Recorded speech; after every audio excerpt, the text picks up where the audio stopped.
everybody. Helen Chenlu here from the Healing Place Energy School. Tonight is Ask the Reflexologist. I'm checking in to see how everyone is doing. I usually do these Ask the Reflexologist on Monday nights on YouTube, and I've expanded onto my Facebook family too. And I've been trying to do these just ask about energy healing. Why am I doing this? Primarily, it is to help people to understand about energy healing more. And if you have questions about reflexology, Reiki, what else? Chakra balancing, that is something that I'm very good at. Why am I good at this? Well, I've started my professional business since 2006. I'm probably given approximately 4,000, no, not 4,000, 13,000 healing sessions, which is a lot. Would you let me know that you're on? Give me a thumbs up and let me know that you are here and tell me where you're from.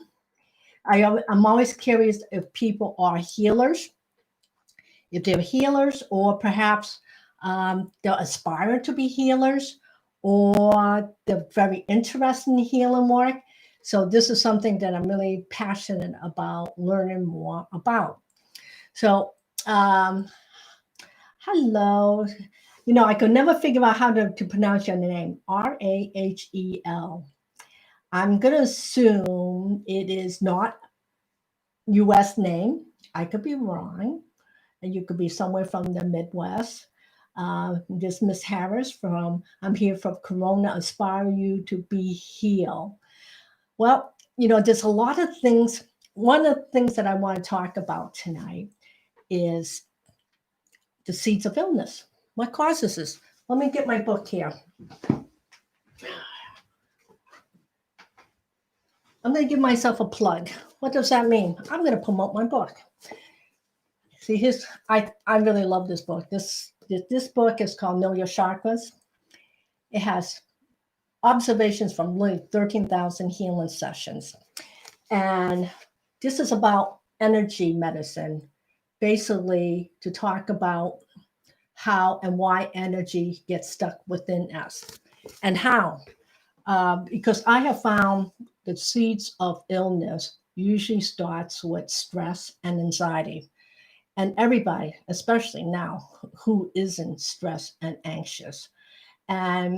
And the thing is, as we start to understand about energy work, we learn to tap inside of here versus giving our powers away to other people, to doctors. And I'm not saying doctors do not have a place in our world, but one of the things that I try to encourage people, let them not be the first person we go to.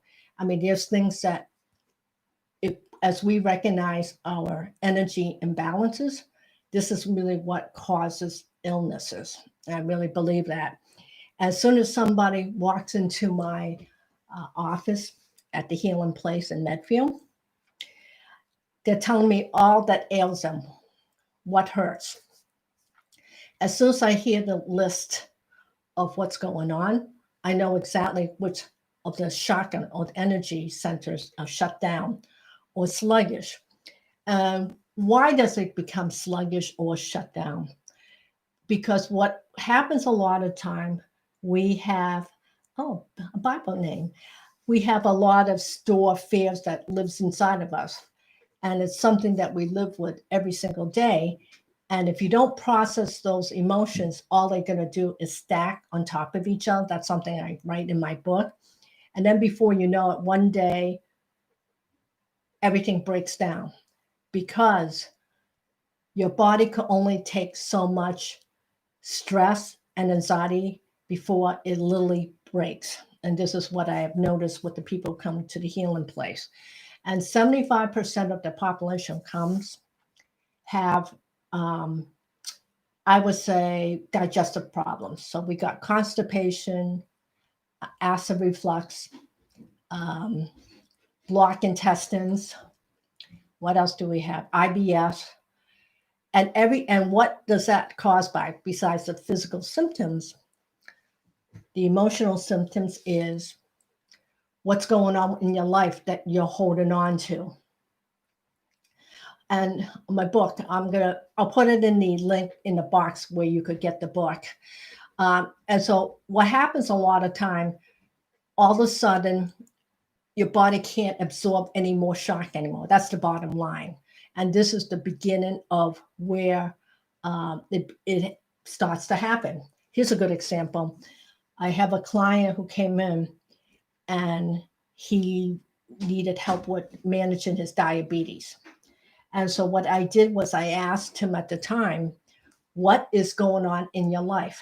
What is going on in your life when the diabetes showed up?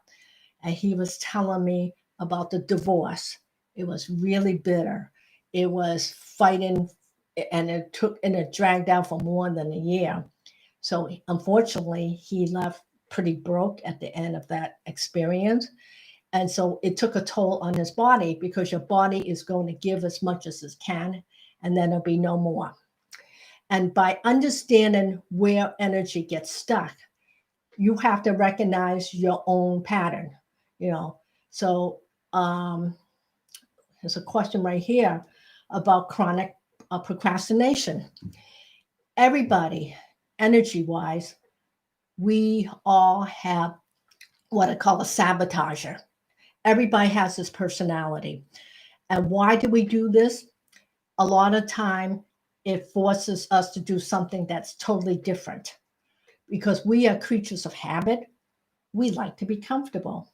Now that we have a new normal, the old normal is somewhat in the past. So we have a new normal. And this is causing tremendous amount of stress among people who don't know how to handle the new normal, because there is no pattern. And people are like to be comfortable.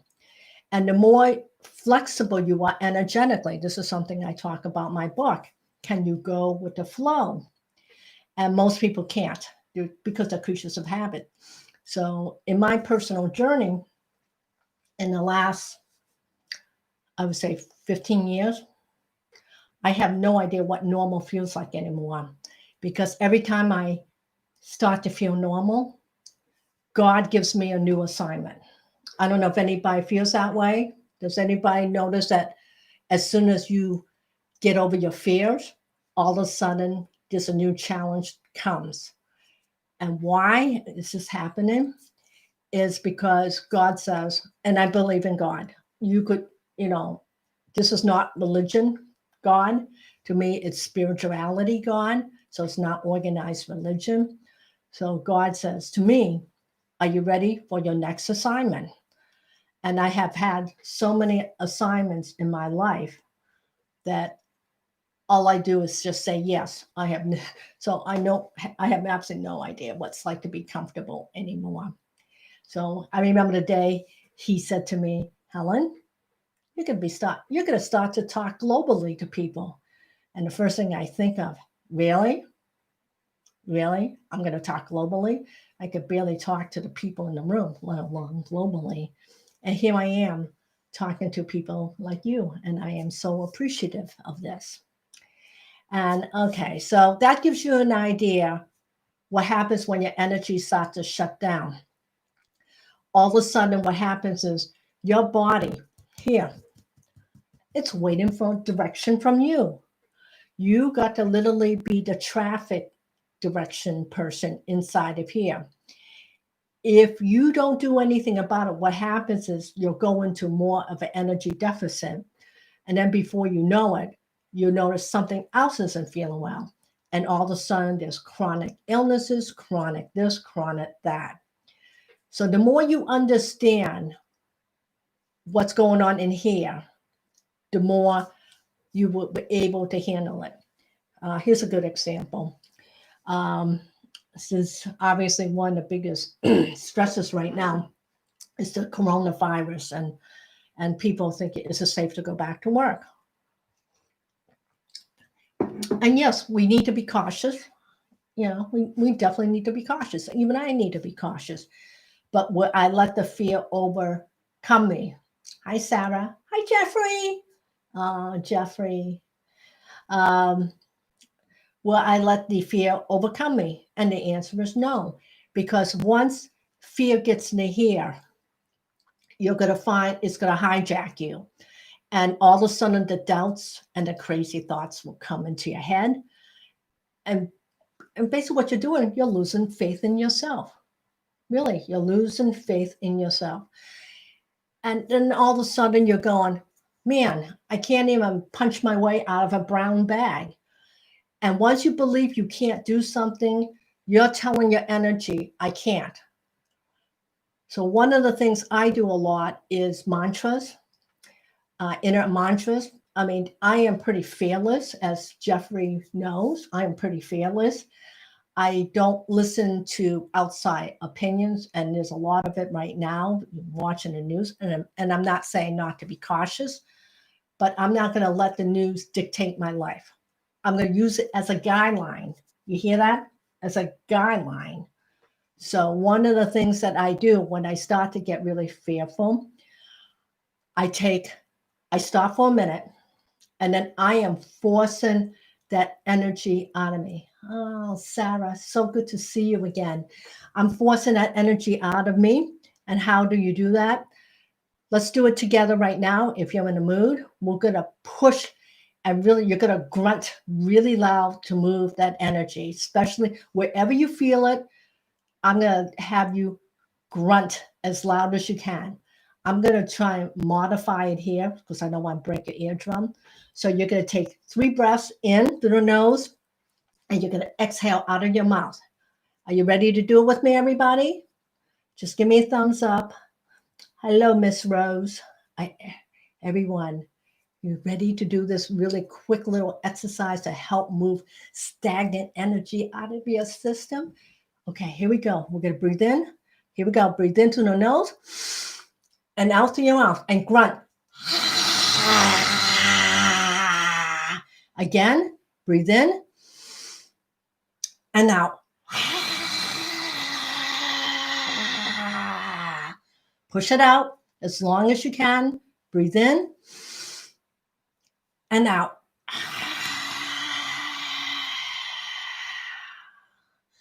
And just sit quietly, just for a minute, maybe 30 seconds, and just notice how you feel inside. You might feel a buzz. You might feel quiet. Might feel as though something has left your body, which is really good. And you're releasing that negativity that you might have picked up and you're not even aware of it. Did you do good, Jeffrey? Sarah? I hope you did. Give me a thumbs up if that worked for you. Okay. So let me come back to chronic procrastination, and then we'll talk a little bit about anxiety and depression. So anxiety and depression, good, it worked.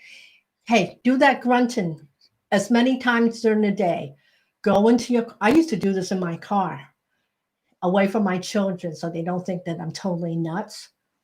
And anything you could do to move that energy, because it's waiting for direction from you. So coming back to chronic procrastination, this is where you need to ask yourself, why are you doing this? You got to really be honest. Is it too hard? Is that out of your comfort zone? Are you too lazy? One thing I know for certain, no change energetically will happen if you do absolutely nothing. So if you're sitting waiting for that day to come, I'm going to tell you the honest truth. It's never going to come. Mm-hmm. You need to be proactive and do something about it. So if those people who could attest to that, and I have found if you choose, see how I use the word choose, not to participate in your life is going to pass you by. And that is sad because your life doesn't care if you're with it or not, it will just pass you by. So when you procrastinate, ask yourself why. Really ask yourself why and be honest. And then what I want you to do, Okay, I want you to listen here. I want you to take one tiny step and do something different. Even in this moment, do something different. Okay? Something different. And that's going to create a domino effect in your energy and start to move it. But you have to feed your energy every single day, not occasionally, every single day. All right. So come back to anxiety and depression. What anxiety and depression is stagnant energy inside. It is so built up. Like, I'm going to say this, it's constipation of the energy. It's because you have not moved and do things to help yourself. That's why it is stuck. You need to move your body, go for a walk, go do anything that change up your routine. If you're sitting at home and you're feeling really pity and sorry for yourself, guess what? You're digging deeper into negativity. All right. So that's my really quick energy tip for today. So when you start to get stressed out, I'm going to end with a hand reflexology tip. Most of the energy gets stuck in the diaphragm, right? This is where the butterflies get caught. So it's right underneath the rib cage, right underneath the breast area. And where that's located in the hands is your middle finger. See, like this, middle finger. And you're going to slide until you feel a dimple right there. And I want you to rotate, take your first finger and rotate in there. Do this for how long? Maybe for 30 seconds. And then I want you to switch hands. How often to do this? As often as you need, especially if you feel anxious and depressed. And what I want you to do is get up and move your body. Okay? So that's my energy tip every day. You need to move your body. You need to eat good foods. You got to change your way you think. If you're stuck in something negative, ask yourself, is this true? Because you're going to make it the truth. I want you to think about things that will lift your energy. If you say it enough, you're going to eventually believe it. If you say you okay, I'm going to say it. If you say I'm no good, I suck, this is what you're feeding your body. This is what you're feeding your energy. Why did I do this? I should have. Why did I make this mistake? Guess what? You're feeding the energy in here. Make a change. All right? So that's my tip for today. And let me know if it's good. Subscribe to my channel. Give me a thumbs up. What else? Other propaganda I'm supposed to say. You know, if you think this video is going to help somebody else, a friend, please share it because we're in this together. Everyone could be helpful to each other, but you need to redirect and share the information. And right now, I'm in the process of developing 16-part class series called First Step to Your Spiritual Journey. And it's all about how to open your heart to be the very best person you could be of service instead of dwelling in your own negative story. So this is Helen Chin-Lu from the Healing Place Energy School. I probably won't meet next Monday. It is my anniversary, 40 years. I'm going out with my honey. I wish you well, and I'll put a note when I'm going to chit-chat again. All right, everybody. Thank you so much, and I'll talk to you soon. Bye-bye. Be well, and move your energy. Bye-bye.